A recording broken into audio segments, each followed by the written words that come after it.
What is the impact of new sanctions on supply chains? I'm joined by Guy Harrison. He is General Manager of Risk and Compliance with Dow Jones. Hello, Guy.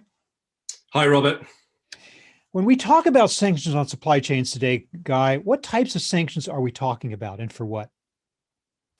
Well, I think we have to think about sanctions in the round. So we're not just talking about direct sanctions, but also sanctions where an entity is more than 50% owned by a sanctioned individual or a company. And then also, I think we have to think about other types of trade regulation, particularly some of the new ones coming out of the US directed towards China, Venezuela, and Russia, that are effectively indirect type of sanctions that companies need to be aware of as well. But in general, though, what are companies being sanctioned for? Are they being sanctioned for being parts of lists and banned buyers of exports? Or, I mean, what exactly are we talking about in that regard? We're talking about companies that are either doing business with sanctioned individuals or companies as customers. So they're selling to or exporting to these individuals or companies that are owned by these individuals or companies. But we're also talking about companies that have sanctioned entities in their supply chains. So they're buying from or importing from sanctioned countries or sanctioned companies or individuals.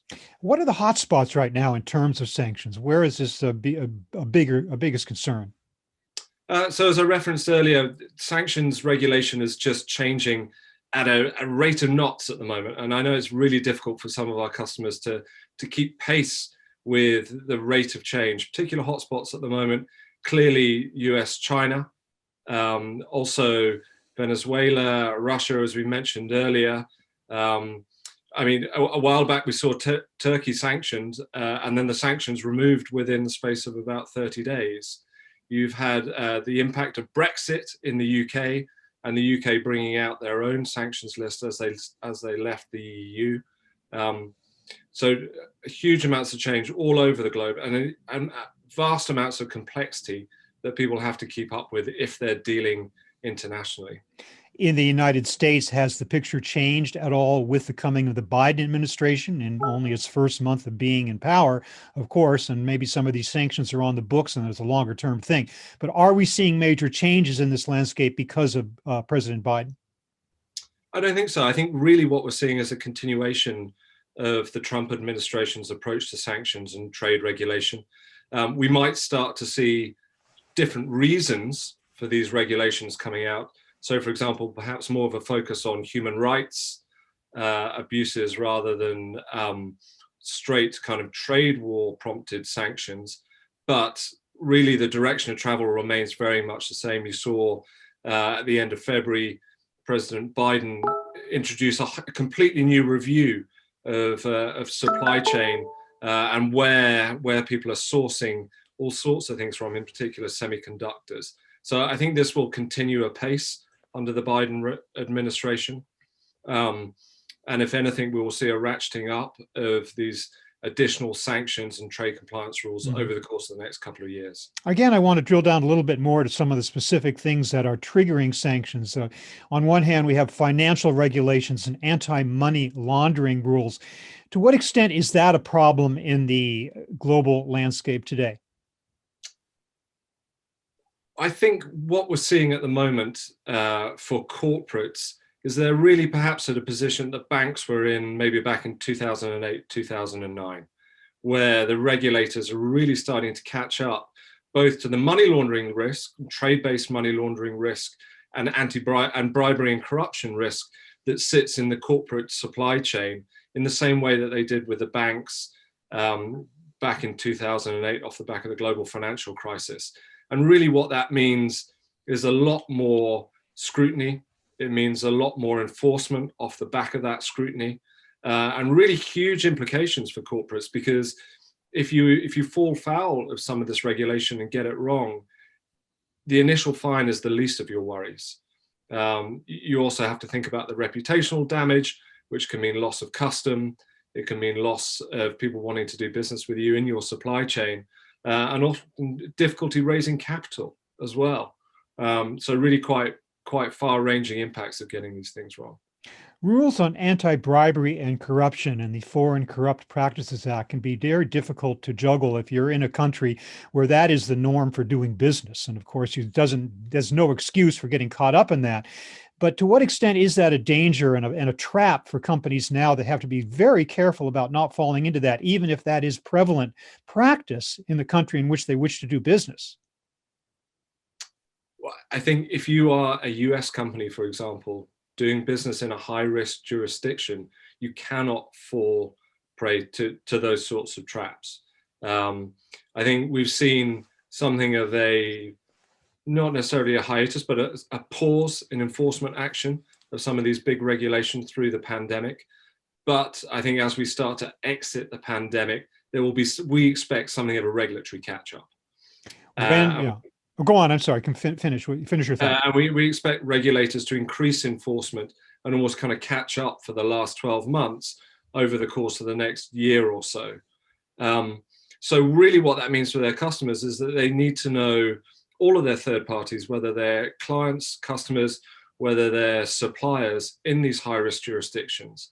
I think the other thing that we're seeing is because of the pandemic disruption, companies have had to onboard and offboard suppliers at a rate of knots that they've never had to deal with before. So in terms of the way that they're really dealing with that is to digitize how they manage their third parties. Mhm. And that means employing workflow solutions. That means really encoding their risk assessment into those tools and then starting to introduce real-time data and news into those assessments as well. So technology can definitely help, but do you think that some companies, maybe in their rush to find alternative suppliers during the pandemic, may have dropped the ball on due diligence, maybe aren't as careful as they should be just in their everyday processes? I think, unfortunately, that is a distinct possibility and a distinct side effect of the pandemic. Having to offboard and onboard at such a rate of knots, perhaps they will have cut corners on some of the required due diligence. Mhm. So now is the time as we start to stabilize again to get to grips with that. And as I said, starting to digitize the process allows a nimbleness in the supply chain that helps to prevent some of those things going forward. So for companies, even with the best of intentions, how do they escape from unknowingly falling afoul of these anti-corruption rules and any rules that might trigger sanctions? What should they do? I mean, I know you mentioned technology is one possibility, but what's your advice on that? Well, for us, we think it all starts with data and really getting the best possible view that you can of those third parties. And what I mean by that is not just a superficial view, but quite often you have to go into the complex ownership structures that sit behind those third parties as well to really understand who sits behind them. Uh, so whether that's a sanctioned individual or whether that could be a Chinese military end user that you're inadvertently exporting to or importing from, really getting into the detail and performing detailed due diligence using reliable information is the key to avoiding some of these risks. At a time when some companies are aggressively attempting to conceal their actual ownership, I imagine that could be a big challenge. You mentioned a technology. I want to get back to that real quickly, though, and that is specifically the question of artificial intelligence. Where does AI come in helping companies achieve these goals? Well, AI is hugely important, I think, because companies are having to process information at a speed and a scale that they've never had to deal with before, right? In order to truly know their third parties. And what AI enables you to do is to bring in a much bigger hose of data and then really start to find the needle in that haystack, if I can mix a few metaphors. But Sure. um, one thing that we do sound a note on caution on, we start to see now perhaps AI isn't always living up to its initial promise. And there's a couple of reasons for that. One, it's operating quite often as a black box and people don't understand the decisions that AI is making on its behalf.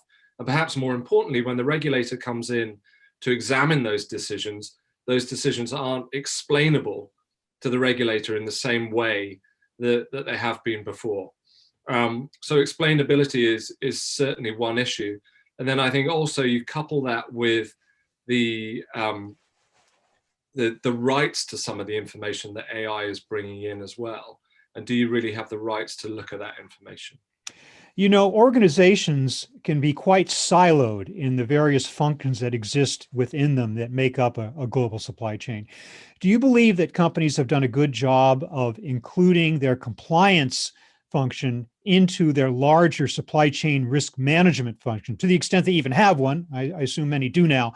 Do you think they're doing a good job of unifying that and thereby getting that single integrated view within the organization? I think some companies are certainly.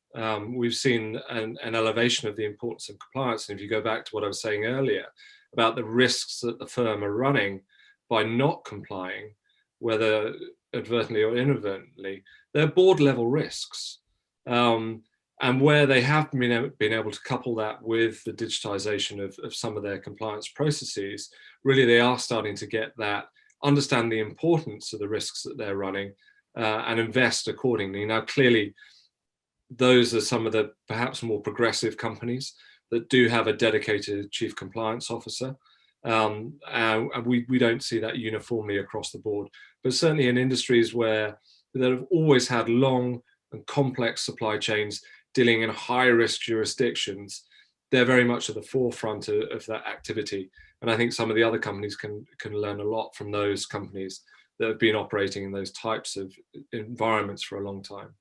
Well, this is some excellent insight and advice at a time when it's more crucial than ever before for supply chains to be in compliance with many of the regulations that govern global supply chains all around the world. Guy Harrison of Dow Jones, thank you so much for helping to enlighten us and for being with us today. Thanks a lot. Thank you.